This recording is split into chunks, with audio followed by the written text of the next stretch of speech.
Things Are Getting Strange in X-Files Rewatch podcast. I'm Nick. And I'm Kim. And I believe FileFest is continuing to add people, including the one I wanted. Yeah, just one new guest for FileFest to announce this week, and as you predicted last week, that's Laurie Holden, so Marita, your final informant. I don't know if predicted, I just said that you should really get all three of his informants in just to have a group photo.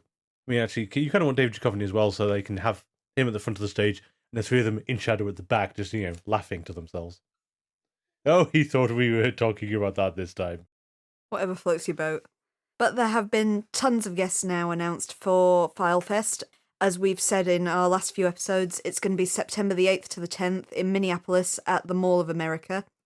As I said, too many guests to now really name on the show, but there's all sorts of directors, writers, actors, including all of the informants, as we've just said, 2 out of 3 of the lone gunmen. Chris Carter himself, I think we said, was going to be there. Monica Reyes, Alex Krycek. So yeah, you've got a good number of the big ones who will be making an appearance. Very cool.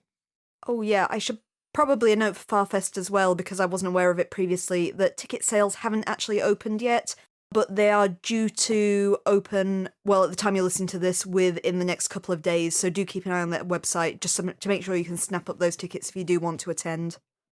Okay, so I imagine we should get off to our episode then. So first we have The Calusari, directed by Mike Weija and written by Sarah Charno. First broadcast on the 14th of April 1994. Guest stars include Lillian Chalvin as Golda, who has been in some odd things, like Predator 2 as Irene Edwards, who I don't remember what that is, Pumpkinhead 2, Blood Wings. A classic. Star Trek Deep Space Nine. She was in Frasier, and just a few, Phantasmagoria. The first one, not the second one, though. Oh, that's a shame. The second one's way better. I heard that, Curtis. We also have K.E. Cutter as the head Calusari. He doesn't have a name. Who was in Next Generation and Deep Space Nine, and in The Last Starfighter. So despite what I actually said while we were watching the episode, Christine Wills is actually reprising her role as the FBI psychiatrist. Oh, I thought it was her. Yeah, so that is her again, and that's still the same character. She will play someone else later on. And introducing a recurring guest star is Bill Dow as Dr. Charles Burke, or Chuck. He will mostly be playing Chuck, except for, as far as we're aware, one exception where he plays a different character. He was in Jersey Devil already as the father. Oh, that's true. But in total, he's in 9 episodes of The X-Files. Will also show up in the second of the X-Files video games, Resist or Serve, and he'll show up in Millennium. As Chuck still? As a different character, unfortunately. Aww. As far as I can tell. And, of course, we have another returning actor of Joel Palmer as Charlie Holvey, who we last saw in Conduit and accused of having the cold dead eyes of a killer. He has even more colder, deader eyes of a killer this time. We're not doing well with these child actors, are we? I feel this kid's being typecast now. Possibly. But then again, he was also in Dreamcatcher, so, he deserves a lot of flack for this. Dreamcatcher's terrible. Yes, I do remember watching Dreamcatcher and going, what? Who? I suppose Stephen King was trying to pass it off as Bachman's work. That's you, Stephen. That's you. It wasn't a Bachman book. No, but it was simple from notes written by Bachman or something. It was found in his effects. Inverted commas, found in his effects after he died of cancer, I think. Mm. And Misery was meant to be a Bachman book. Was it really? Yeah. And it's interesting to speculate how different things would be if Misery had come out under that name rather than Stephen King's. Mm. One of his most famous ones. Anyway, Calusari. In Virginia, the Holvey family visits a local amusement park. When the youngest child, Teddy, lets his balloon slip away, his father gives him the balloon belonging to his elder brother, Charlie. In a bid to clean up the ice cream dropped at the same time as the balloon, the mother, Maggie, clips Teddy to a washroom sink while she is using the toilet, but somehow he is able to escape his bonds and follows a balloon as it drifts onto the tracks of the park's tour train. The brakes of the train fail, and Teddy is then unfortunately killed by the train. Charlie looks on impassively in the aftermath. 3 months later, Mulder shows Scully a photo taken moments before the child's death. The balloon depicted in the photo does not move corresponding to the local wind in the area or to any logical movements. An analysis of the photo by Dr. Charles Burke shows a mysterious electromagnetic force, seemingly in the shape of a child, dragging the balloon towards the train tracks. Mulder and Scully visit the Holvays, and Mulder explains his unusual theory about Teddy, much to the Holvays' distress. While this conversation is happening, Scully notices an older woman, Golda, is drawing a swastika on Charlie's hand. Scully later hypothesizes that the children may be suffering by Munchausen's by proxy, perpetuated by the grandmother. Sometime later, Mulder and Scully discuss the case with Steve, the husband. The topic turns to that of Golda, and Steve notes she was vehemently opposed to his marriage to Maggie. However, despite this, she moved in shortly after Teddy was born, after a series of odd occurrences began to take place. Scully recommends visiting a social worker. When Steve and Charlie try to attend one of these sessions, the garage door refuses to operate, but when Steve tries to fix it, his tie becomes entangled in the mechanism and he is strangled to death. In the aftermath, the police find dead chickens in Golda's room and evidence of ritualistic sacrifices. Meanwhile, Mulder discovers a layer of Vibhuti, a sort of ash created by an intense spiritual energy in the garage. Later that day, Golda welcomes 3 members of the Calusari mystics into her room, and they begin a ritual. While this is occurring, the social worker arrives at the Holvays' house and asks to meet with Charlie. The boy begins to convulse, and after noticing smoke coming from Golda's door, the social worker and her mother burst into the room and put an end to the Calusari's ritual. Golda refuses to comply, grabs hold of Charlie, and locks the door in an attempt to finish the ritual. Abruptly, Charlie resurrects a pair of chickens and uses them to kill Golda. Mulder attempts to question the Calusari mystics, who explain they attempted to stop an ancient and unrelenting evil. Later, the social worker sits Charlie down and inquires about the struggle, but the boy swears it was not him in his grandmother's room, but rather another boy named Michael. Maggie informs Mulder and Scully that Michael was the name of Charlie's twin brother who was stillborn. She insists that no one has ever told Charlie about Michael, and that after his birth, Golda tried to perform a ritual that would have separated the spirits of the 2 boys. Steve would, however, not allow it. Charlie again succumbs to seizures and is taken to a hospital. However, Michael manifests and convinces Maggie to take him home. Scully witnesses what is happening and informs Mulder, who is certain that the spirit of Michael and not Charlie is killing people. The 2 agents split up. Mulder somehow tracks down the Calusari, while Scully goes to Maggie's home to protect her.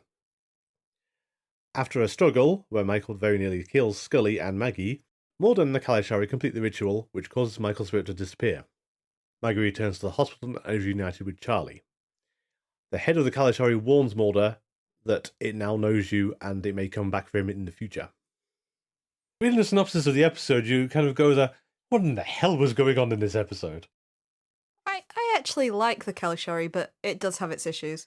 The most entertaining thing about the Calusari, and we're going to go with, we're trying not to make fun of anyone's religious beliefs or any kind of other rituals and things, but the real world Calusari are 100 times more interesting than these bozos. Oh, I did some research. Yeah, I was curious if Calusari was actually a concept, and indeed it is. It's a kind of Orthodox Christianity belief that's native to Romania. But the Calusari kind of perform a yearly ritual. I can't remember the name of the celebration now, but it's about 50 days after Easter Sunday, which is about as it sounds in the episode. It's to do with kind of banishing evil spirits and preventing them from possessing the living. However, they do so through things like flag waving and dancing, and it's done by this all-male ritualistic sect who are the Calusari.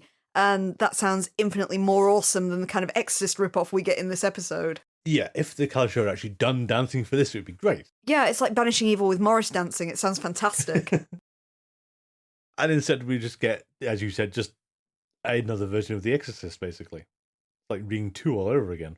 Sorry, The Ring 2. The Ring 2? Oh yes, I suppose it is a little. Which was a really rubbish Exorcist ripoff. Which I think, actually, comparing it to The Ring 2 is actually quite apt, because The Ring 2 has that bizarre thing of, you let the dead get in, and she was meant to stop this how? And in this one, we've got the whole, Golda wants to perform the ritual of separation on Charlie after Michael was stillborn, and since they refused, the evil spirit of Michael is hanging around. And you can't help but say, surely there are other stillborn children. Are all of them possessed by the evil twin? The only thing that I could argue is that, much like in a lot of stories you see, like we talked about with Fresh Bones, that involves voodoo, is it's all a matter of belief. But in that thing is that they would have been safer if Golda hadn't come around shouting about evil spirits, because then they wouldn't have believed in it. Exactly. Because you've drawn attention to this, you've put everyone in danger, so if you hadn't said anything, we'd be fine. And Teddy would be alive. Yeah, that's possibly the worst thing about Calusari is, particularly in comparison with what's come before, it's a very bleak episode. Yeah. It begins from the word go with the very, very violent death of a toddler, which is almost on screen as well. It's quite nasty. Yeah, and given you said in the book it's a lot more graphic about this. Oh, yeah. It's not graphic to the point of being inappropriate to young adult readers. The book of this one, it should also be on a side note, is by Garth Nix, who's most famously the author of Sabriel, a really, really best-selling young adult novel. So it's a bit of a surprise. He's, I think, the biggest author they've had on this. Slamming it in. But the opening sequence, again, as I say, it's not actually violent, but it's a lot more prolonged. And it involves things like Maggie running onto the tracks and cradling the broken body of her child and things. So it's a lot worse than what we see in the episode. Yeah, and the thing that got me about that is I think you read that basically Sanders in Practice at Fox sort of rejected the first version of the episode and recut it, and then Chris Carter redid it again. Yeah, it was twofold. It was obviously the death of the child, the bit with the two chickens pecking out Golda's eyes, and the hanging. I believe they had to obscure the victim's face during the hanging in the garage door, because the previous cut where you could see his face wasn't appropriate for TV at the time. Okay. But if you look at Teddy's death in the episode, it feels like all that was actually in the original cut of the episode. They've just zoomed and reframed a few things so you can't see it in the same way. There's a lot of shots which are really oddly framed if you look at them, which are... There's one with like a gate in the way. Yeah, and if it was a wider shot, you would see them holding the child, but because it's so zoomed in, it's basically he's just under the bottom border of the screen. Yeah. Like almost like a millimetre below that. It's still nasty though. It's a very intense and very, very unpleasant scene. It's actually a real shock coming after Humbug, given you've had this very entertaining, very comedy-heavy episode, and then wham, child death. Yeah. No warning. I mean, there's no good way to portray the death of a child on screen, but that is particularly vicious. Yes. And it doesn't help that you've got the child with the cold dead eyes of a killer who's going to look on him passively again. Yeah. Let's just cite again that Cold Dead Eyes of a Killer is a line from a Brit comedy called Black Books that we do keep using to describe these kind of dead-eyed child actors. I think the irony is, if you go back and look at Black Books, is that kid does not have the cold dead eyes of a killer, which is probably part of the joke, but the ones in the X-Files absolutely do. Between this kid who's played two different characters now and the Eves. And her in Born Again. Ah, yes. Another good one. The voice of Fluttershy, we'll note again. Yeah, we have had a run of terrifying Uncanny Valley children. Yeah, deeply uncomfortable. And all over a lost balloon. Yeah. As you said at the time, I think it's like, Steve really Father of the Year. Oh, it's like a Am I the Asshole kind of story in motion, really, isn't it? With the dad who, one child is crying, so in great fatherhood of the year, snatches a balloon off his other son and gives it to that child.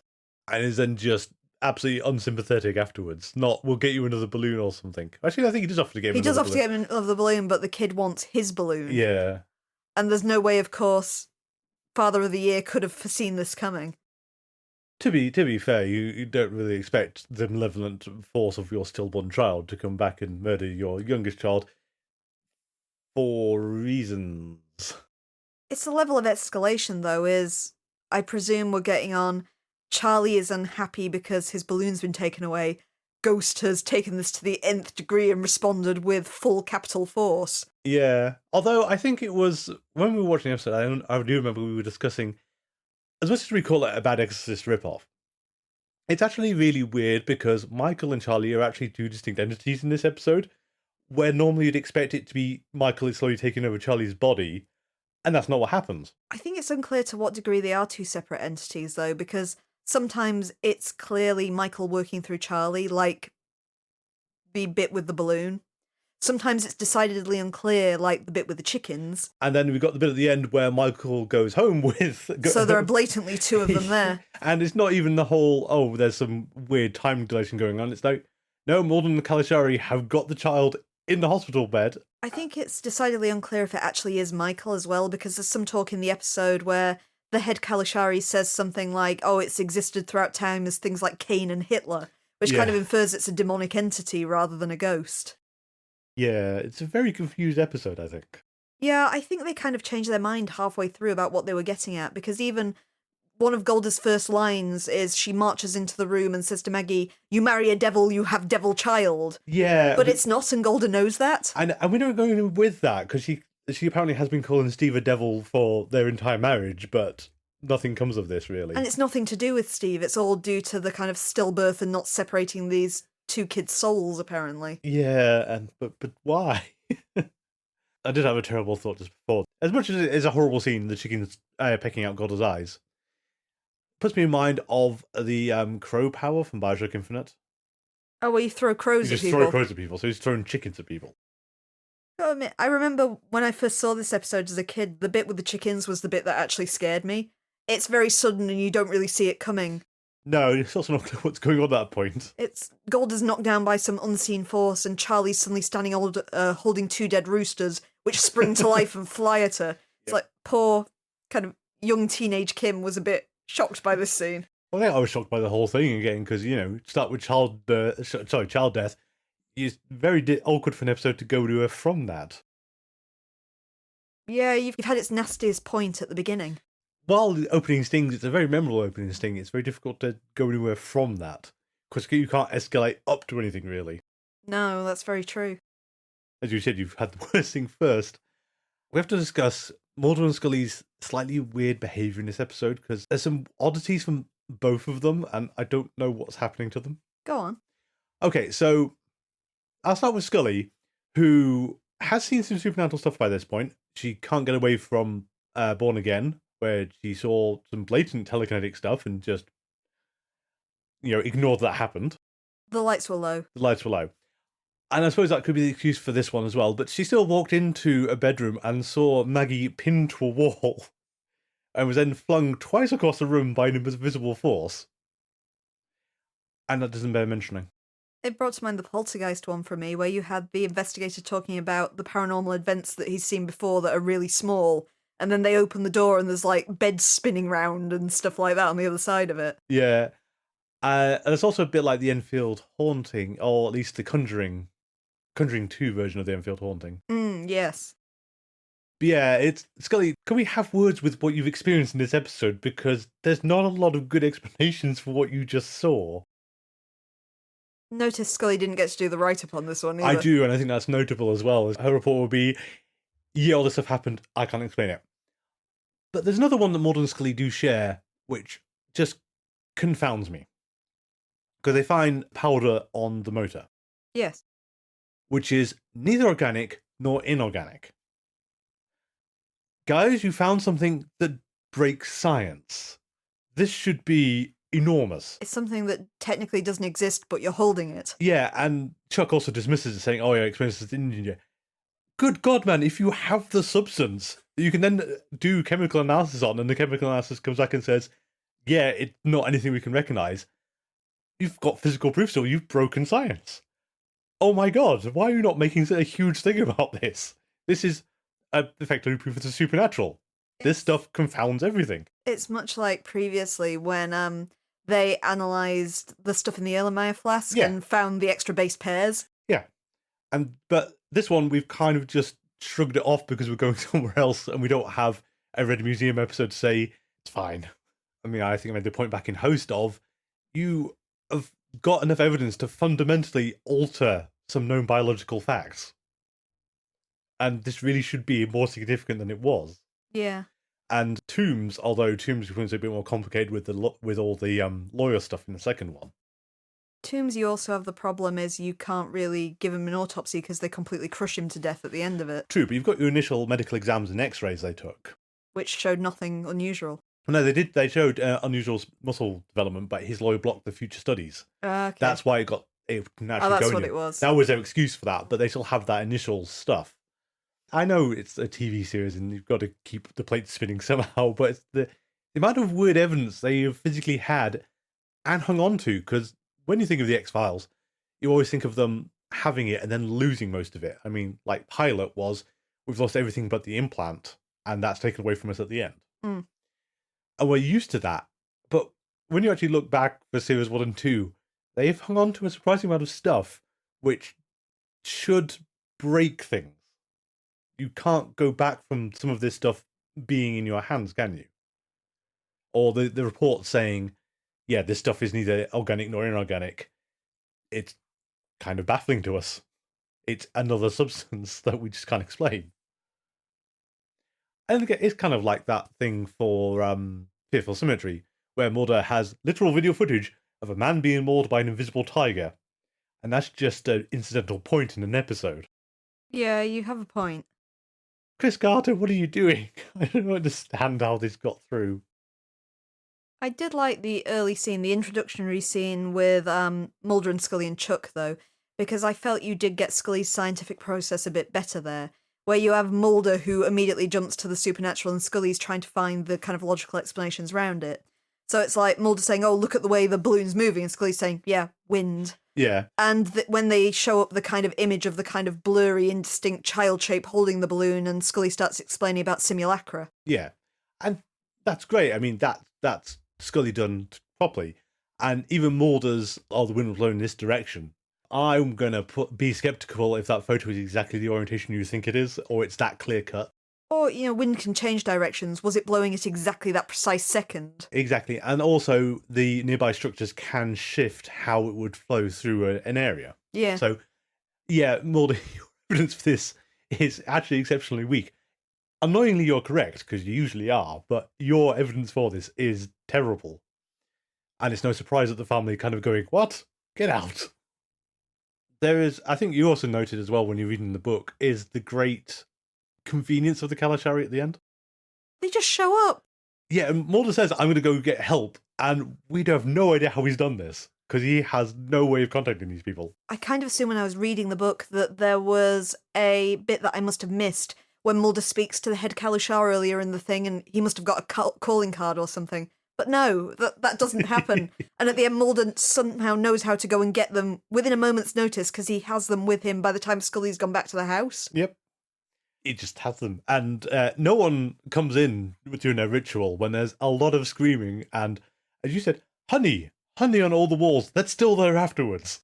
Yeah, you see through the door that the honey is still dripping down the walls, for want of a better explanation of what that ectoplasm-like honey substance is. That's what I was going to ectoplasm. It's basically an Ghostbusters prop, isn't it? Yeah, it does look like just honey dripping down the walls, though.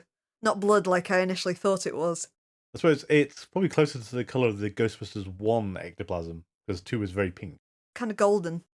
Yeah, it's kind of an orangey colour in the first film. Ah, okay. I just remember the vivid pink one from Ghostbusters 2. Well, it's because it's a river of stuff. It's very hard to forget that bit.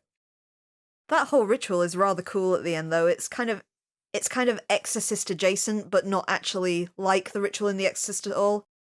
That's true. It reminded me a lot of, and because we watched far too many of these films of like the religious exorcist thrillers, like I'm Pray quite for the fond of Devil. them. Oh, well, they occupy an interesting space. Of some of them are absolutely hysterical, and other ones are just boring. But and there's The Exorcist, which is one of the best horror movies ever made, which Scully has failed to name check again. It's almost like that was a throwaway line in one episode, and then we've never brought it back. It was really early on, wasn't it, that she mentioned it was her favourite film? Yeah, was that? Was it even Pilot? I don't think it was Pilot. I think it might have been Miracle Man.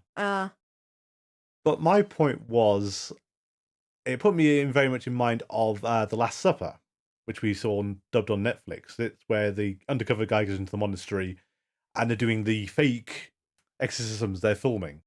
Oh yes, I remember this. It put me in mind of that. Incidentally, The Last Supper is actually it's actually surprisingly funny on Netflix when the whole we're a corrupt monastery and we're going to try and raise the devil, could do all the steps of the ritual, and then it gets very funny. Yeah, we won't spoil the ending.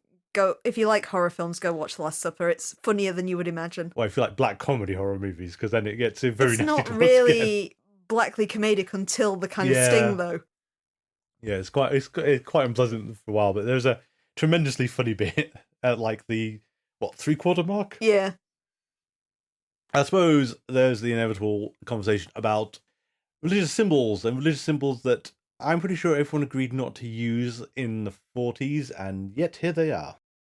Including certain windmill-shaped ones. That's specifically the one that apparently, because there was some agreement, and a lot of, people are still using the swastika for historical and ritualistic reasons. But it's like most of the world's religions said, yeah, it's been tarnished now. We can't use it. We're not going to. You do occasionally see it in some like Far Eastern religions and things. I know if you look at some things from like Japan and China, you often do see that symbol in it. Yeah. But in general, though, it's a case of you don't use it because the implications and what it's been attached to are just unpalatable now. It should be noted, though, that the symbol they use in this episode isn't a swastika. No, it's the opposite way around, isn't it? Yeah, the swastika kind of stands on its edge when you see it, and the symbols, I think, is usually how they do it. The kind of more square-shaped one is the one associated with the religious, because I think, I'm going from what I can remember from high school, that the Nazi Party flipped it round to give it a reverse meaning. Yeah. But at least that's the argument anyway. It's still a very uncomfortable symbol when you see it at any point. Yeah, and it's not in the episode hugely, although it is absolutely significant at the ending as part of the ritual, the Calusari's ritual to actually cure Charlie. You see it quite a few times as well, though, because Golda has it hanging in her window. And she draws it on Charlie's hand as well. Yeah, that's true. One of the things that doesn't entirely work for Scully's half is she's really she's really keen on the Munchausen's by proxy theory of what's going on. Those, I don't think the episode is just a heavily good explanation of what it is. It's usually a bid for attention that it's usually a caretaker of children, I believe, kind of does things like essentially poisons or otherwise injures a child, so it looks like they're exhibiting symptoms of something else. Yeah. And you can kind of see why Scully has fastened onto this, given Golda and her extreme religious beliefs and the succession of ills that Teddy has suffered. And Charlie. But then, I don't think as an audience, you sort of even try to buy into Scully's mindset, because it just doesn't feel right at any stage. I know this is a common problem with the X-Files where we have the blatant supernatural thing. But it's in very short terms. It's a case of, I don't know how you're going to hang on to this, Scully, because nothing about the situation actually reads as Munchausen's by proxy. Scully does note that she's looking at it from the outside. It's because of Dad of the Year's job. He moves around a lot. And that's why no one's ever picked up on the fact that these kids are repeatedly getting sick and being hospitalised, because their doctor's records take time to kind of transfer from hospital to hospital, I think. I suppose it was that. I know, it's just it never felt like a persuasive conclusion from it, whereas some of the other ones, do have there's a genuine implication that it could be correct in some of her other assumptions. Yeah, that's true. Munchausen does feel a bit of a stretch. Though again, it's Scully for the victim, which Mulder very much isn't in this episode. Mulder doesn't really seem to care about the kids at all when he's going, ooh, spirit ash, and dancing around talking about ghosts and demons. Scully cares about the kids' safety. Yeah, so it's you don't go to the mourning family and say, we believe your son might have been killed by a malevolent entity. We've got this photo we've photoshopped to show the... And these days, it's the photo manipulation stuff falls really flat. I mean, I know it's the kind of thing where this has been a problem in films for ages, like Blade Runner with its absolutely impossible photography tricks. The zoom. Well, it's not only the zoom, it's the zooming onto a reflective surface and then changing the angle of that reflection to see around a corner. Yeah. No, what are you talking about? This is impossible. But any of this photo enhancement stuff, like, I think Ascension had a really terrible one where they've got the dash cam from the police car, where you can just about see Scully peeking over the edge of the boot, and they enhance it up into a glorious HD image. That's VHS. That has, like, a quarter of the information your TV has these days. I said before about their amazing photo fit skills as well, where they can get a picture that looks exactly like the actor that they're looking for. Oh, that's a problem in everything, because I think we said at the time when Born Again was, I don't know how anyone does this, because I'd be saying, he had a face, eyes. But it's not even then. When you've said, oh, he's got a receding hairline, all the stuff they do in Roland is you wouldn't get a picture that looked exact at the end of it. No, it's true. But then it's also like any procedural, or at least older procedural stuff where you see someone describing someone, they would say Caucasian male, 6 foot, receding hairline, about 300 pounds, and I would go in there. What? How did you get that? He has a head, I think. Maybe male or female. Yeah, some eyes, hair. Blue to brown. What colour hair? I don't know, he had hair. Might have been bald thinking about it. Yeah, my levels of observation aren't there for photo fit, I don't think. Neither are mine. I just found the note, actually, that spirit ash is associated with teleportation. That really didn't come into the episode, did it? I guess you've got the idea of translocation with the spirit appearing. You do, but he's kind of, if we're going to go for that, though, he was kind of possessing a motor in a garage door opener. Indeed, later you even get as far as transubstantiation because the spirit becomes solid. Yeah, and that it's also how unsubtle Michael is in that scene. So, Mummy, take me home. I'll just talk to the doctor. No, Mummy, take me now. I did feel in the episode she looked more suspicious. In the book, she's totally not sus until she gets home. I think how it was written seemed to be that, yeah, she had no idea until it's too late. Because that's why when she gets home, she does the ritual with the matches. Is in the book, that's her like, oh no, I might have made a huge mistake. Let's just use magic to check. That is one of the scariest scenes in the entire thing, though. That kid's amazing in that sequence. The just level of sinister when he starts mentioning the train and the balloon and stuff. Yeah. Can we ride on the train? Oh god, no. I was like, unfortunately, I want to be a little bit more subtle, otherwise people are going to sort of realise what's going on. It wouldn't be being so malevolent then, though. No, it wouldn't, I suppose. I will say, though, again, with our whole problem with the twins, and that confusion over if it's possession or they are two genuine subjects and everything, is it does mean that Charlie's reactions at various points of it are extremely weird. So, like, at the start, that kind of has to be possession, otherwise his whole persona doesn't make sense, given how he acts at the end of the episode when Michael's gone. He's very normal at the end, isn't he? I think the opening sting's what really confused it, because otherwise, have you seen the Japanese horror film Shutter? Is that the one where the ghost is on his back? Yeah. I thought otherwise, which he should do. Otherwise you could get that idea of the ghost is kind of clinging to him in some way, so it's always present and can influence things around him. Yeah. But I think in that opening, he's very clearly, that's Michael, that's not Charlie. Yeah, and then that begs the question of, where's Michael then? Sorry, where's Charlie? Do you have anything else for this episode, though? We've talked at length now about what exactly this entity is, be it spirit, devil, how it's attached to Charlie. But there's also an indication that confuses the matter quite late on in the episode, where it infers that its existence might also kind of be Maggie's fault. There's the whole evil follows evil, this sort of idea that Maggie has let this thing in because she abandoned her old beliefs, and kind of that might be, as far as we can see, the most devilish thing that Dad of the Year has done, is that she's kind of left her old world Romanian beliefs behind to be more American. Yeah. But then, I think the problem with that is, I think we've touched on it a few times, is the whole, if you don't believe in this stuff, it can't hurt you. So not believing in religion. You don't know that better. works with Romanian stuff, though. No. That's normally the kind of Hollywood voodoo sort of idea. So. Your skeleton key idea if we're attaching it to another movie. But I take your point of Steve is the devil. That feels a setup for something that doesn't happen. Yeah, it's like, at the best case scenario, this was our early misdirection, is you're supposed to think that Steve is the villain. Or worst case scenario is this was an original idea in an earlier script and we changed our minds and just didn't edit it out sufficiently. Yeah. Either way, it just makes the message a bit confused. Just a little.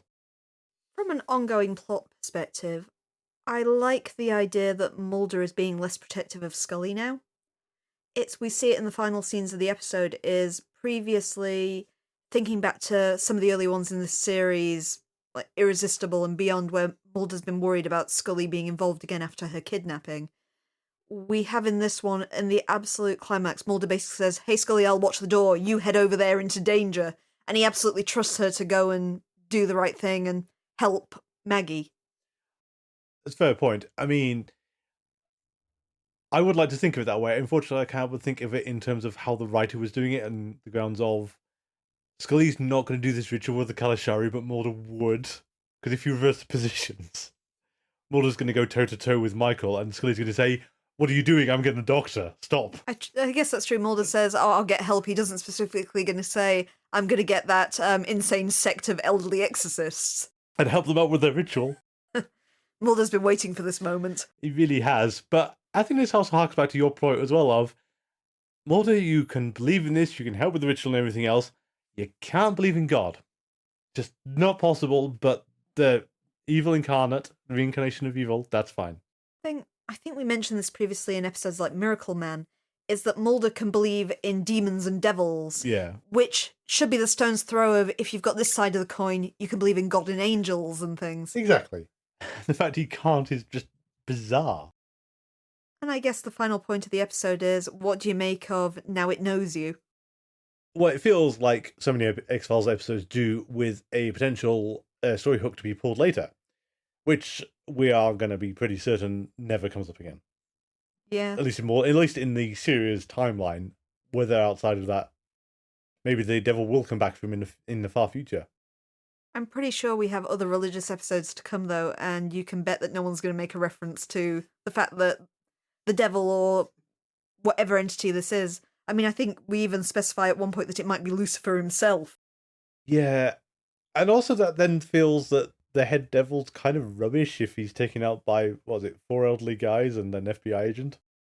They do say Maggie will be watching over him, which could infer in the usual Exorcist sense that he might not be gone forever. I suppose so. But again, we've got that very much confusion of possession versus ghost child.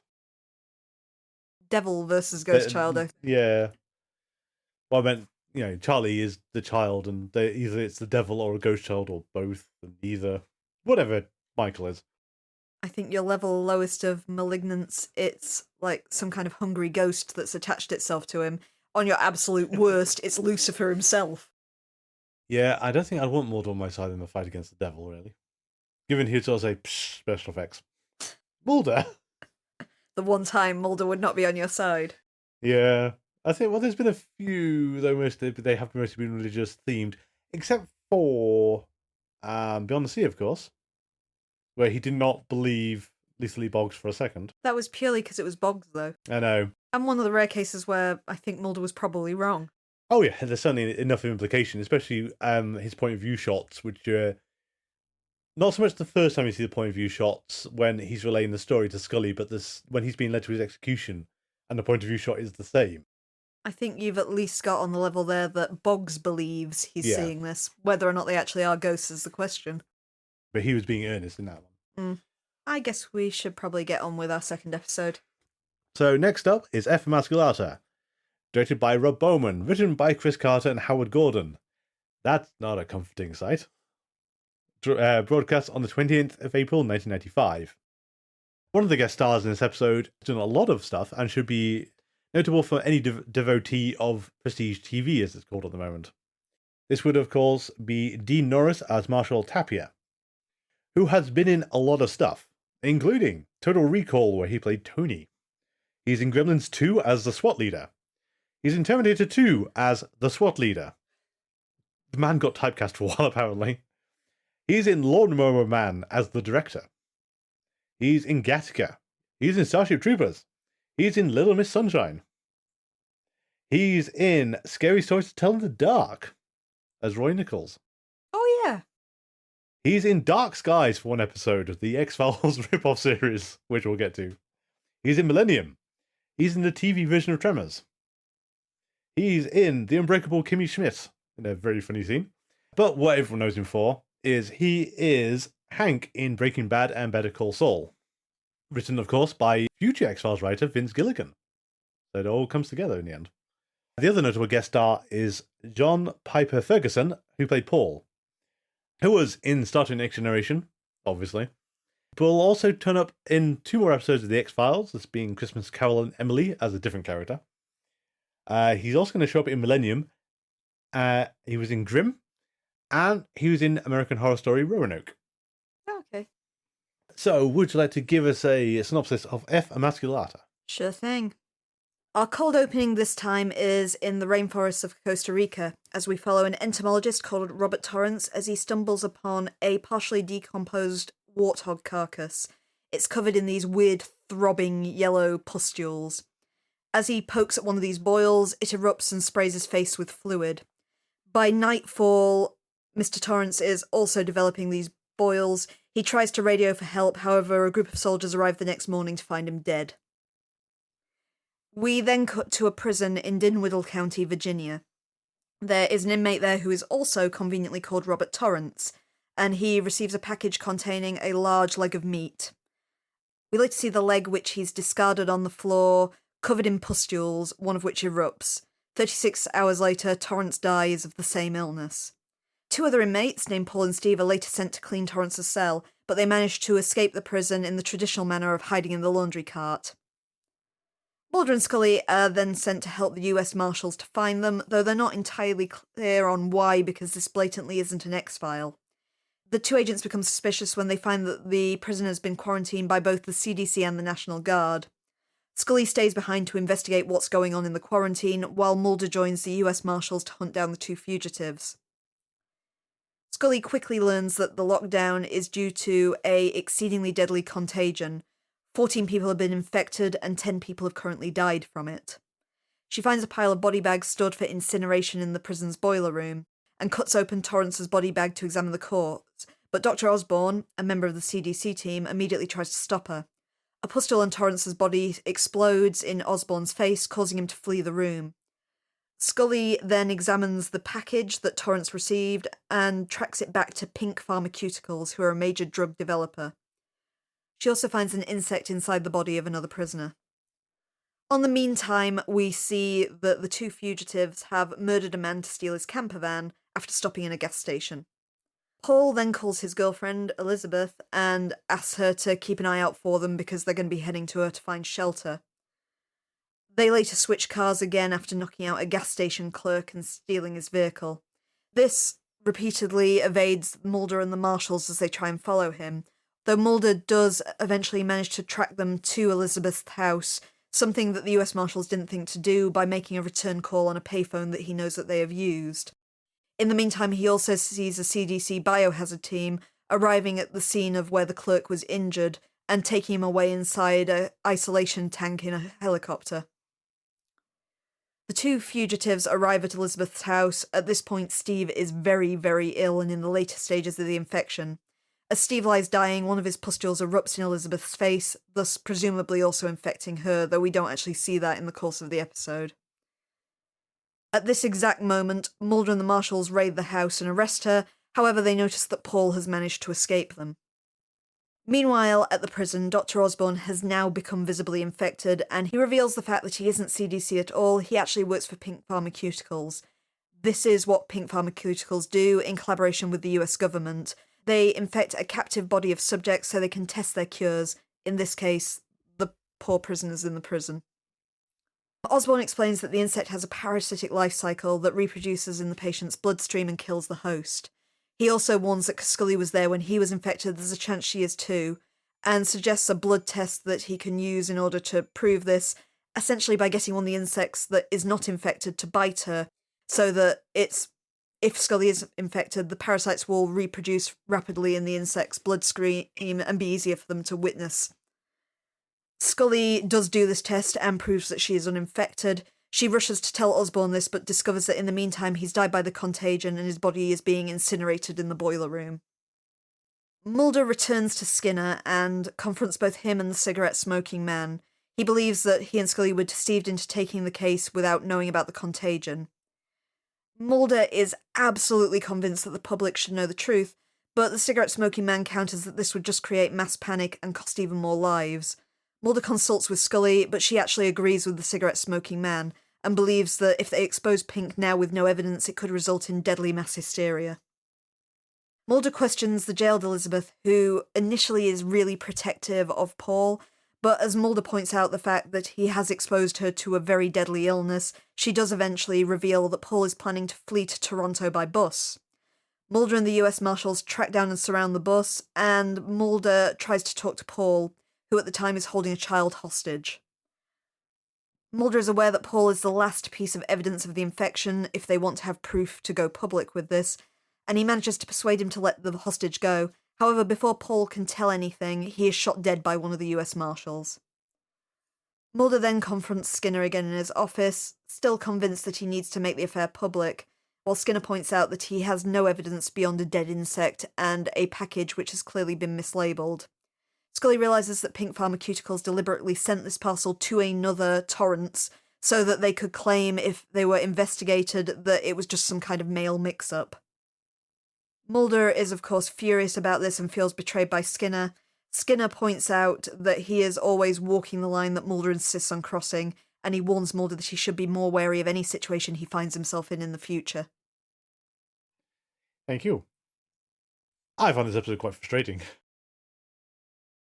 You always have to go with the bad first. I do. I'll come back to the positives later, but it's that the excuse they've prepared, the one that is kind of done as a sting at the end of the episode that shouldn't be a sting because they keep saying the guy's name through the entire episode to make sure you know who's involved. His name was Robert Torrance. His name was Robert Torrance. The guy at the start makes it really clear his name is Robert Torrance. When the package is delivered to the prisoner, Robert Torrance, they say Robert Torrance. When the two prisoners come in to clean out his cell, they keep saying Robert Torrance. Scully investigates Robert Torrance's corpse later. Yeah, and then at the end of the episode, it's kind of like here it is, Mulder. This get out clause was it was mailed to the wrong person. And you want to scream and go, no! Because I could actually completely buy you've delivered it to the wrong person if that label hadn't been tampered with. Yeah. If someone had, for some reason, seen Robert Torrance and knew he was in this prison and just mailed it on direct, but the fact that the label's been deliberately changed means that someone has deliberately done this. It's not a mail mix-up. This is deliberate and malicious. And it's also them saying, oh, we've got no evidence. You've got an altered envelope. The label on the envelope is handwritten as well. If it was computerized, you could say it was some sort of technical error. Yeah. It's just aggravating. You actually have evidence that something happened here. And you've got the dead insect. You don't have the bit of meat that was mailed to him originally, but you've got enough to suggest something dodgy happened here. Mm. And the other bit that got me, and it was in your summary, is when Skinner's actually sort of going back about the conspiracy, it's going, they've always been 3 steps ahead. Sir, do you want to tell us what you're talking about? Who is they in this context? My biggest problem with the episode is I can't understand why Mulder and Scully were put on this case at all. I tried to think through different variants in my head, but if anyone can tell me why, I'd be very grateful. Because the best I can think of is because they weren't told about the contagion. It's that Cancer Man was rubbing his hands in the background hoping they'd be infected and killed over the course of this. When he's got all these assassins at his disposal, there's an easier way to do this. But it's better if it's like a contagion at a prison that they happen to be at. Yeah, but it's a contagion that's spread in a very specific way that doing sensible things like wearing a mask can prevent. Admittedly, Scully takes off that mask every 5 seconds throughout this episode, but we've noticed her first aid skills aren't up to scratch anyway. Yeah, you kind of want to scream at her when she puts the mask on when she slices up in the first body bag. And then she takes it off a few minutes later. She goes, what are you doing, woman? Also, those things have biohazard stamped all over them and you're just going to slice them open like it's nothing. I've got to assume that for the mask, and I'd be wary of doing this not knowing how this thing is spread and noticing that the CDC, well, the fake CDC people, are in full hazmat gear as well. Really. But I thought the same of Mulder, as even knowing there's an infectious disease and Scully tells him that they don't know how it's spread, he still touches literally everything at every one of these crime scenes. Oh, yeah. I know we're more wary about this sort of thing now following COVID and stuff like that, but it just feels like if you don't know how it's spread, don't flip and touch everything. Yes, it was especially reckless for a doctor. Someone who wears a face mask when she's doing autopsies, that she takes it off while she's doing an autopsy. I've got to assume it's just for the episode, is the fact that it was muffling her voice or something, so they kept having to get her to remove it to say her lines. Oh, I can imagine so. It's still a problem. But then you've also got the boils sort of develop and then erupt on a dead creature feels a bit weird. When you've got your idea that when something's dead, all its life signs have stopped. Yeah, and while you do get things like maggots and other kind of things that will eat dead tissue, you're not going to get any sort of the mass kind of being produced like that, are you? I guess you might in this case because it's indicated that that's how this insect reproduces. So you might still get it erupting from the body if that's the adult, I want to assume pupating, but we don't know how this thing reproduces. Either way, becoming an adult and otherwise vacating the corpse. True. And I'll just sort of say one thing quickly of a lot of pine trees in Costa Rica. Well, there's also apparently a lot of Madagascan hissing cockroaches in Costa Rica. That was my lead-in. Do you want to talk about our bugs? Because we've got some interesting choices in this episode, I believe. I love bugs. I've mentioned this many times before when I gave my essay on the bugs of Darkness Falls. But yeah, I keep insects. I absolutely love them. Those large insects that you see all over the place, supposedly in Costa Rica, are Madagascan hissing cockroaches, which are a really popular pet species. As the name reveals, they're from Madagascar. They're very lost. Yeah, they're a bit lost. But I thought the use of the insect, the Emasculata insect, facsimile Emasculata as it's called in the episode, was kind of interesting because that is a assassin bug. Specifically speaking, the one they're holding, I believe, is a kissing bug, which has a bit of fear attached to it in America, purely because you tend to find them in like Mexico and South America more so. But the kissing bug can carry a parasite called Chagas. And Chagas, much like the parasitic beetle life cycle in this, it lives out its larval stage in the bloodstream. Most people who have Chagas will never know they've been infected from the bite of the beetle, never know that they have it in their entire lifetime. They will just be a carrier forever. But for that 10-20% of people, it can just be suddenly and unpreventably fatal. Just cause sudden death because it affects the hearts and various other organs. So, it's quite rightfully quite scary, and you don't want to be bitten by one of these things. Yeah, I'm going to try and avoid that. But because of that, I thought it was a good choice to represent Emasculata in the episode with the kissing bug. Yeah, that works. And admittedly, the whole ragging on their Costa Rica set is, unless you actually are paying attention to the background, they didn't do a bad job of convincing you this isn't Vancouver again. Yeah, that very much is not, I'm sure, the forests of Costa Rica. Yeah, it's not. They haven't done it as well as they did in Little Green Men, where they pretty much effectively passed off Vancouver as Puerto Rico. Apparently that's that same forest as well. That same forest. I think it's because it's overcast. It didn't actually work the same way. A lot of the scenes were kind of filmed in the darkness and at night and stuff in Little Green Men. Well, except for when Mulder arrives at the facility, that's in broad daylight. Little Green Men. Yeah, that's true. In this one, though, I don't think it works quite as well, but it's not too bad. It's just one of these things, if you know to look for it, it's a case of, that's not Costa Rica. I do feel as much as there's a conspiracy at work, and for a change, Skinner's prepared to admit there's a conspiracy at work, which is definitely unusual. Also, I do wonder about this episode of whether it was written to fall earlier in the series. Just because Cancer Man hanging around in Skinner's office has stopped being a thing for a while now. Yeah. Because that was very much early series, was he'd just be in there smoking away, and suddenly he's doing it again after Skinner stood up to him. And I do wonder, this is the problem of being the FBI assistant director, is that this guy who's from some nebulous part of the government, who's all-powerful, will just come and lurk in your office on the off chance Mulder's get here. Or did Cancer Man know that Mulder'd come into the FBI building, run down the hallway, put himself in the Skinner's office, and just sort of wiped all the sweat off his forehead to start smoking calmly and serenely? I like the second one. I like the second one too. It's great for the whole portentous threat and everything, but how he's constantly there and not doing his other shady business elsewhere, it just gets really weird. The other point, though, is it feeds back into the point I made in Ascension of Mulder has absolutely correctly identified Cancer Man as the big bad of the X-Files.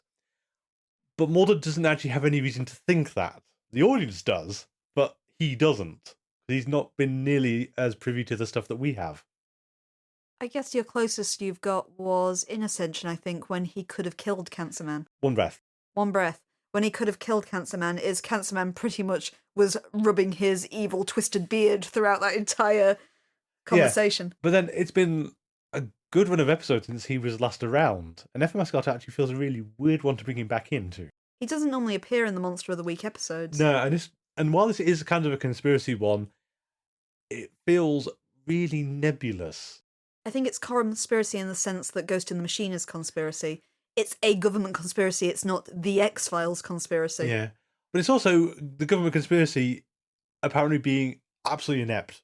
Because it's the basic premise of, we're going to infect a prison population because they're in control. Great. I mean, that's horrible behaviour, but I can see your logic there. But then it was, these two prisoners have escaped. Oh no. And the conspiracy doesn't care. I thought the genesis of this episode is kind of interesting because its inspiration actually comes from a truth that big pharmaceutical companies do employ like biologists and entomologists to go out into rainforests and bring back things that could be useful for their research. So that's our idea with this entomologist going around and bringing back samples, including when he must have been rubbing his hands together finding insects in the boils of a dead animal. Yeah. But it would have been doing it slightly less so when he started succumbing to the symptoms, like less than. yeah, but that's our truth that the episode's based on, that we built this conspiracy around of pharmaceutical companies going a step further and deliberately infecting people and covering it up to test their cures. Yeah, but it's the lack of care that they've managed to escape. And then the escape also feels weird, though, because it's the whole, they're not going to send the prisoner stuff to the laundry, they're going to just incinerate it. The laundry service is still coming, and that's how they get out. The whole prison escape thing feels really weird. I love that they escape in the traditional style of Mr. Toad, however. Yeah. Of the old washerwoman. I mean, the one thing, though, your synopsis did make me wonder as well is Elizabeth, fundamentally, we're never shown if she lives, dies, has symptoms or anything. No, we assume she must be infected because it's highly contagious and she was sprayed. True, but all diseases do only have a certain percentage of infection. It wasn't exactly the same in the episode as the book. This one does have another book by the way. It's called Quarantine. It was a Les Martin one, I think. But when she's exposed in the book, it specifically says it sprayed her hands or her arms or something like that. Okay. It doesn't go flying into her face like it does for most people, which I thought could give you a benefit of doubt of it sprays her arms and she immediately goes and washes it, of maybe she doesn't have it. Yeah, I think that would be better than... Because it's always the face, isn't it? Yeah, it hits her in the face in the episode too.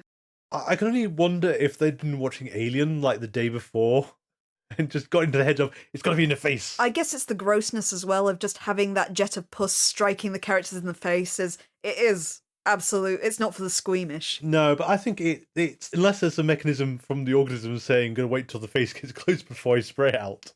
No. It's just if Emasculata is a git like that and is just waiting for them to get close, thinking, hee hee hee hee, rubbing its little feelers together. But it also put me in mind of Firewalker with Scully's absolutely implausible escaping infection. Because in Firewalker, she didn't get gotten by the fungus through crazy happenstance. In this, because she basically shoves Dr. Osborne in the way. Yeah. And it's the fact that she's like a meter behind him, puts her outside of the splash area. I guess you've got to keep her away when it's that deadly, though. Oh, I know. She could have been wearing a mask, she could have been wearing a hazmat suit, she could have been doing anything, but... And then she keeps going back to the body and prodding it a bit more. It's a case of, do you not see what happened to the last guy? I mean, even if it's benign, I don't want a pus-filled boil erupt into my face, Scully. I don't know about you. There's probably a better way to biopsy that as well than just Scully's poking. And even the entomologist at the start who... Well, he's a beetle scientist, he's not actually a doctor, but his first thing is to go up to these kind of pulsating boils and squeeze them. Yeah. But also, he puts the plastic gloves on and no face covering, because, yeah, I can assume that generally when you're dealing with bugs and everything, you'll be handling it by touch. You won't be expecting to spray anything at you. But some of them do, don't they? Oh, yeah. A lot of beetles in particular do have, like, chemical defences and will spray. So it's his lack of preparation for that is also kind of frustrating. I used to keep a species of stick insect years ago that had a chemical spray that it was basically like being maced. If it got anywhere near your eyes, it was so blindingly painful. So I'd buy, wearing glasses, a visor, something to cover your mouth, anything, especially if you don't know what you're dealing with. And yet he doesn't. I mean, the episode falls apart if he does, but still, why aren't you, man? Come on. Yeah. To build off your point you made about the Calusari as well, of Mulder trusts Scully a lot more now, is he doesn't mind living in a prison which has been quarantined. And I'm also really confused by the time thing of the CDC are doing, or Pink Pharmaceuticals are doing weird stuff while they're both there, and they still let him and the US Marshals walk out before they lock the prison down. And they don't try and retrieve them, call them back or anything, say, oh yeah, you might have been infected while you were here. It was pre-COVID. We weren't as good with quarantine back then. We were terrible with quarantine, apparently. This episode was released at a similar time to Outbreak, we should notice as well. Yeah, but I never saw Outbreak, admittedly, but I do know Rabid Monkey and everything. Well, not Rabid Monkey, whatever it had. Infected monkey. Infected monkey. Yeah. I mean, is that why this episode was written? The Outbreak was popular? They were worried at the time that people would draw similarities, but decided that the plot was substantially different to Outbreak, so they were okay with it. So it might have been a bigger bearing on the episode than you'd like. To be fair, it's not very similar to Outbreak at all.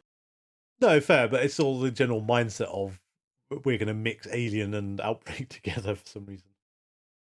You've been ragging on this episode a while, so I will say in the positive of it's an exciting episode. It's non-stop, it's very fast-paced, and it doesn't drag. That's true.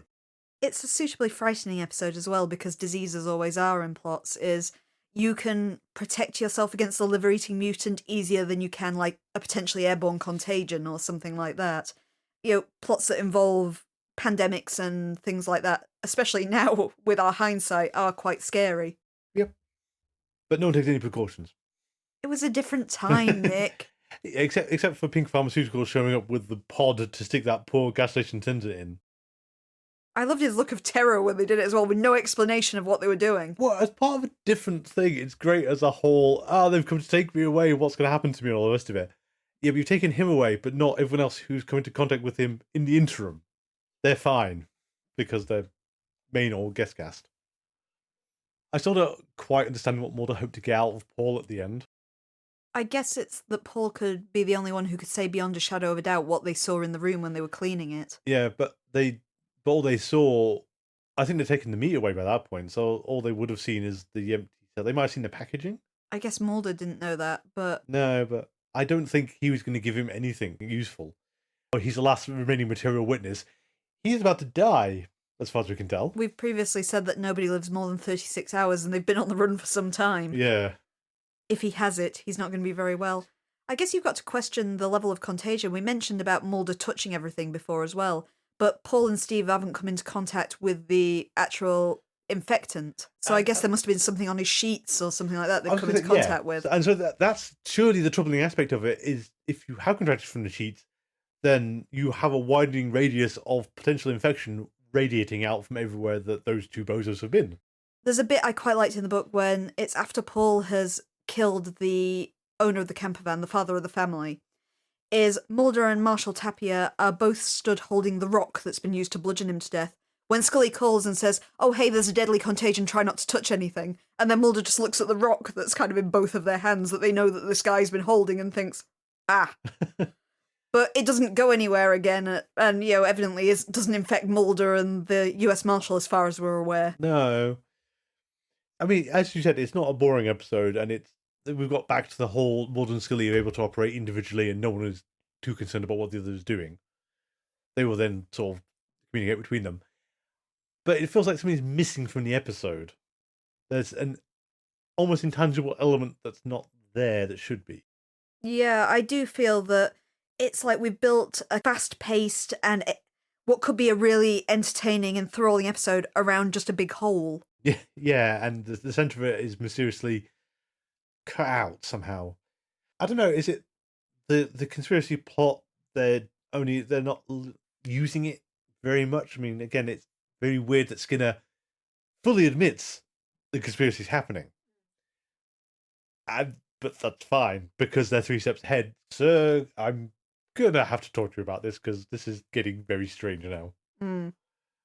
Also, I guess is interesting in a way on the wider scale of, we've seen in this episode that Mulder can't solve this problem he's been put in. In a way, he might have just been put in there to teach him that he can't always get the truth he wants.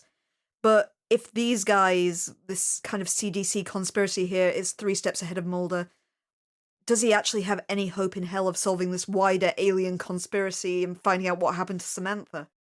It's a good point. I mean, ultimately, and I think this episode does underscore it quite a bit as well, is Mulder's search for the truth.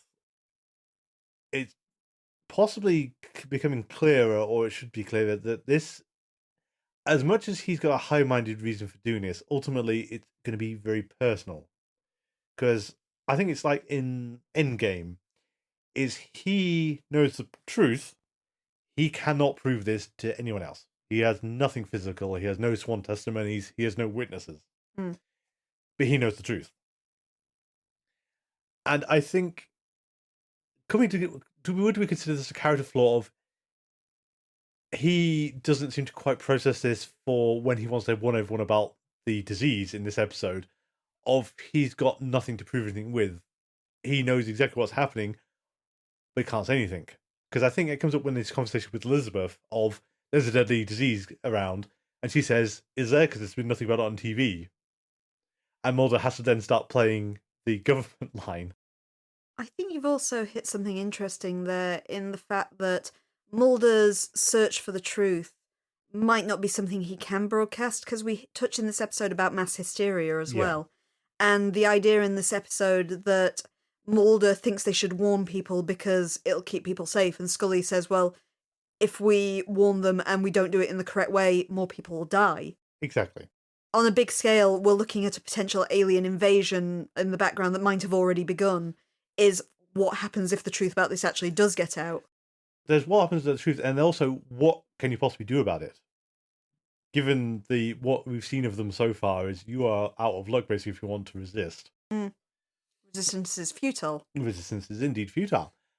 But it's also, I don't think it's intentional as well, but this episode also calls into question other evidence Mulder's used.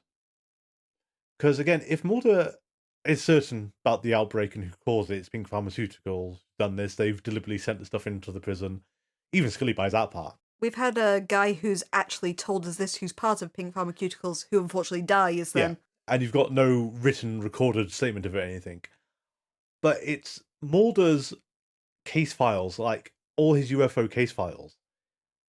As much as you have them written down, kernel of doubt there now, because he's willing to believe what he's told and isn't actually prepared to wait around for corroboration at all. Because I think this is kind of, even you can put this back to things like Conduit, interestingly enough, with the mother's sworn testimony of what she saw as a Girl Scout. Yeah. The episode is a bit cagey about how much of that is actually ultimately true, as much as it's heavily implied her daughter was abducted by aliens, although that gets very shaky as the episode goes on. But it's Mulder's X-Files. Should we be doubting what's in there? How much of it is an X-File because someone called the FBI with some outlandish claim, they're duty-bound to note it down and give it a case number and put it into this thing, which is basically, these are the crank calls. Is that what the X-Files ultimately is the crank corner? You also have that before he got Scully as a partner, Mulder was particularly disconcerting as well. Is Mulder almost invariably, unless it's about God, believes exactly what he is told at any time and believes that people are telling him the truth. Exactly. Scully is our skeptic. And as much as he tried to adopt Trust No One, Colin and the Endgame were great for, if you feed him a conspiratorial line, he will just buy into it almost without pause, because he bought Agent Ambrose's fake Grey story with barely a kind of pushback. That's why he needs Scully there to point out and say, hey Mulder, perhaps we shouldn't just trust these people point blank. Yeah, and I don't think it's intentional at all, but if you look at Mulder at this point in the series, his body of work, the thing that people apparently respect him for, is built on sand. Or at least feels like it could easily be built on sand. There's nothing underneath it. He's got crank calls by people who've mistook Venus as a UFO kind of thing. Yep, true. I mean, admittedly, the episodes we've seen, there is genuine supernatural phenomena happening in some of them. There are ambiguous other episodes, and there are some genuine aliens wandering around. So you are right in some cases, Mulder, but how much of your extensive filing cabinet is filled with nonsense? You have the levels between these genuine cases, the best of which I still think is the host, where we actually have physically seen and documented a genetic mutant. Yes. Oh, yeah. In there. But on the other end of the scale, you've got these people who have written in about their UFO encounters to tabloid newspapers. Yeah. I'd only drunk 10 whiskies at the time, sort of logic. Again, the Extraterrestrials Guide to the X-Files actually goes into this quite a bit and has the crank cases. And sort of just the summaries of what they were told and what they got in interviews. That's probably not enough different from what Mulder will have in amongst the rest of them. I always think of it like the Simpsons Halloween episode where they hose Homer down with whiskey before they return him. That was is that the one where they've taken over Bill Clinton and his opponent? One. But again, that actually does come back to the aliens. You could discredit witnesses even easier than just having the alien abduction be a bit unbelievable on its face. You can discredit witnesses so easily. You can discredit almost every witness in the X-Files by saying, prove it. Yes, and as ultimately Mulder is constantly validated through the series, or has been so far. If not to his co-workers and not to Scully, to the audience, he's been validated basically every time. The only kind of fidgy ones are Eve. religious and Eve. Occasionally, Mulder does hit the nail on the head of, yes, something weird is going on. However, like in Eve, it's not what you thought it was. No, there haven't been too many of those, have there? No. More often than not, if Mulder comes out with an outlandish theory, it is correct. Or at least it has the kernel of truth they need in it. Or it's proven true to the audience, if not to Scully. However, sometimes these have resulted in miraculous leaps of logic from Mulder to get to this point, where you've got to assume he's read the script beforehand. Yes, or as we continue to rag on forever, I think Fearful Symmetry, where his initial instincts were correct, but he then changes partway through in the episode, bizarrely then changes to mirror what he's saying, rather than saying, no, it was an invisible elephant. I can't get past Fearful Symmetry, I'm afraid. Can I? It's like Beck in Futurama saying, when I was writing that episode, I was feeling, what's that episode about again? Do you have anything else for Emasculata, though? I mean, it's just a good episode, but unfortunately, I think this one has really reinforced the problem of how Mulder operates, as we've just been talking about. This is a fundamental flaw with his character and how he's written, and he'll need to fix that, or because it's like he's published things under pseudonyms in UFO magazines and commented on crop circles and the like, and done panels at these weird UFO conferences. Great, but Mulder, ultimately, you are meant to be wandering closer to the secrets of the government, because basically you're in the government. You've got a level of access that the ordinary UFO conspiracists cannot have, and you are operating at basically the same level as MUFON, the UFO networks who exist outside of the government. Mulder, you have a religion. I know you don't think you do, but you absolutely do have a religion. It's called the Anything But Christianity religion. He doesn't realize it, but he has a faith and will accept things on no evidence. So long as it's not about God and stuff. As long as it's not about God and stuff. Whereas Scully, paradoxically, believes in God, but is an empirical scientist who needs to see in front of her and will believe whatever weird crap you've got if it's laid out on an autopsy table. With hard proof. The autopsy, the thing on the autopsy table, that's what she wants. Or sworn testimonies that someone is going to adhere to every time you talk to them. Scully occasionally won't even believe what she has seen, if it's something that she's seen that is paranormal. But if she can touch it and dissect it, that's Scully's evidence. Yeah, I think she's not... Phenomena doesn't do it for Scully. If it's a passing thing, she won't actually accept it, because this has got to be how she's justifying the experience of Colony Endgame, of seeing Mulder walk into a hotel room while talking to him on the phone, is because this was a moment in time and she's gone past it and has nothing but her memory that this happened. She can't prove anything. As we said at the time, it was dark. It could have just been someone who looked a bit like Mulder. Yeah. Whereas the host, she's seen the creature, she's seen the preliminary reports, she's seen the connection to the liver flukes and all the rest of it. Ghost in the Machine is actually a weird one then in that case, because she really did believe in the AI at the end, though, when it could have been malfunctioning air ducts. But that's science again. It is science again. It's not weird and supernatural. No.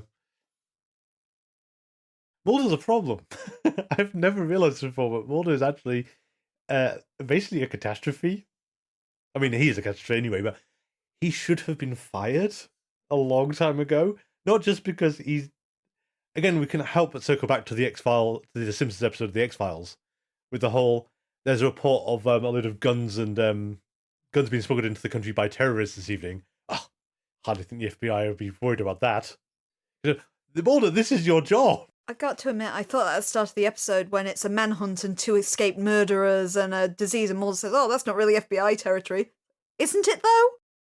No, well, maybe not originally, but it's absolutely the kind of thing you do these days, and you tell the US Marshals, yes, and this whole conspiracy thing, that's not really your remit then, Mulder. I mean, admittedly, someone should be taking on the huge pharmaceutical companies that are doing unethical experiments in prisons, but not really why you're being paid. But on the topic of enjoyability of this episode, I'd say it's above average.